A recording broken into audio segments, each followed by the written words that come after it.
Gini, sholat itu membuat kita dapat banyak keajaiban dari Allah.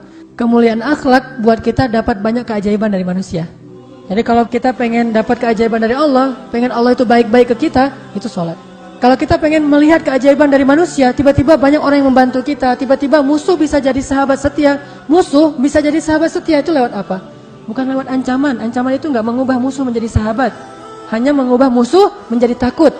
Tetapi kalau akhlak yang mulia, jangankan teman, musuh aja bisa jadi orang yang paling setia kepada kita. Makanya kalau kita pengen dapat dua keajaiban, keajaiban dari langit dan keajaiban dari bumi, keajaiban dari langit dijemput dengan sholat, keajaiban dari bumi dijemput dengan akhlak yang mulia. Jaga akhlak kita, dan salah satu akhlak mulia yang paling luar biasa, puncak dari semua akhlak mulia itu adalah sabar. Sabar, belajar sabar menghadapi perangai manusia, belajar sabar menghadapi berbagai macam model manusia, belajar sabar terhadap gangguan orang lain. Apa kata Nabi? Al-mu'minul ladzi yukhalitun nas wa yasbir ala adahum khairun minal mu'minil ladzi lam yukhalitin nas wa lam yasbir ala adahum.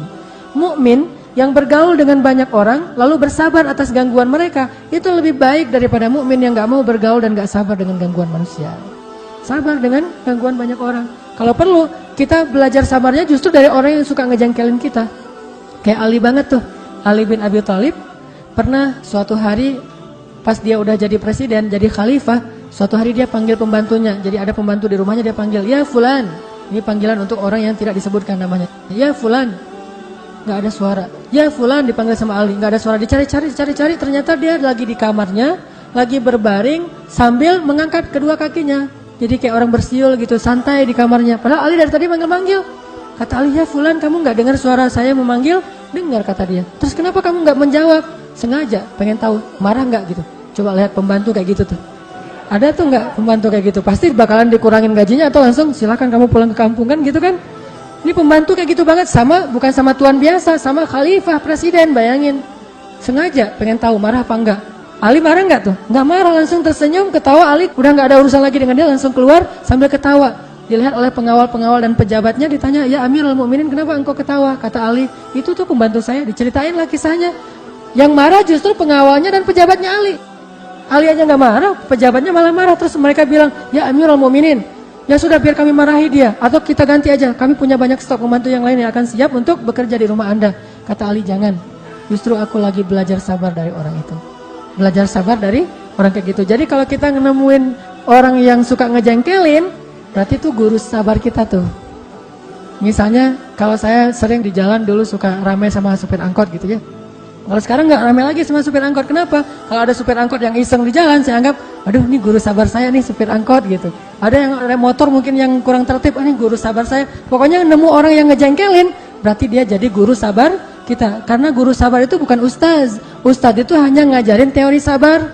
Tetapi yang mengajarkan praktek sabar adalah orang-orang yang berperilaku jahiliyah di depan kita. Itulah yang mengajarkan kita praktek sabar yang sesungguhnya. Jadi kalau nemu orang yang buat kita jengkel, buat kita bete, buat kita ilfil, berarti dia sedang mengajarkan kita tentang sabar. Niatin aja, "Makasih ya guru ya udah ngajarin saya sabar." Gitu banget tuh. Itu luar biasa ya. Inilah yang dilakukan oleh Ali bin Abi Thalib. Enggak marah langsung, justru malah beliau merasa, oh saya lagi belajar sabar dari orang itu. Sabar itu kalau kata ulama ibunya akhlak mulia. Jadi kalau kita mau akhlak mulia apapun, mulainya dari sabar. Kalau kita nggak punya sabar, kita kehilangan sebagian besar dari karakter dan akhlak-akhlak yang mulia. Mulailah dari sabar dalam segala urusan, apalagi dengan manusia. Apalagi orang yang jarang ke masjid, mungkin perangainya masih perangai orang-orang yang egois atau individualis dan segala macam. Bahkan yang udah ke masjid sekalipun, namanya manusia. Kita pasti akan ada salah, walaupun kita udah rajin sholat, mungkin kita udah jubahan, udah sorbanan, ya namanya manusia, tetap aja ada salah. Belajar sabar menghadapi mereka. Kalau kita sabar, insya Allah yang musuh pun bisa menjadi kawan sejati atau bahkan pembela kita suatu saat nanti. Ini nih yang dimiliki oleh para sahabat, dilatih 13 tahun di Mekah, sabar banget.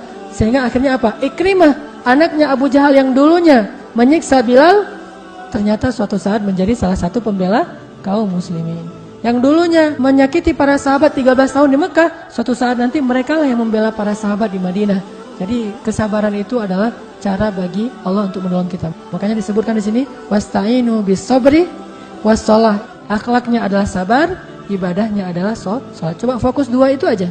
Dengan Allah itu rajin salat, dengan manusia itu belajar sabar, udah aja.